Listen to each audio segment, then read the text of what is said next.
Hello, আসসালামু আলাইকুম। সবাই কেমন আছেন? আশা করি অনেক ভালো আছেন। কি দেখতে পাচ্ছেন এখানে? একটা চিপস ভর্তি ঝুড়ি, তাই না? এখানে দুটো চিপস আছে। এই দুটো চিপস এনেছে আমাদের আনিকা টুনটুন সোনার জন্য। সেটা হচ্ছে কি জানো? আমাদের পালা বিড়াল।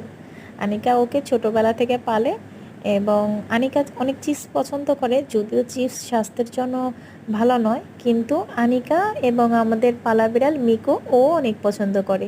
যখন আনিকা চিপস খেতে চায় তখন মিকিও চিপস খেয়ে নেবে। এর জন্য আনিকা আগে থেকেই ওর জন্য চিপস নিয়ে আনে। তো যাই হোক, এখানে যা বলতেছিলাম, এখানে ওকে দেখে কেউ আবার নোংরা ভেবো না, কারণ ও হচ্ছে দুষ্ট আর ছেলে বিড়াল, তো এর জন্য অন্য বিড়ালদের সাথে যে মারামারি করে মুখটা ভরা, মানে অন্য বিড়ালের যে এঁচড় ওগুলো ওর মুখে লেগে আছে। এর জন্য দেখা যাচ্ছে যে একটু বেশ কিছু নোংরা ভাব মানে বোঝা যাচ্ছে, কিন্তু ও নোংরা না।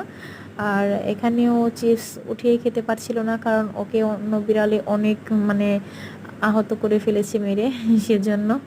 তো যাই হোক, ফাইনালি এখন একটু একটু খাচ্ছে।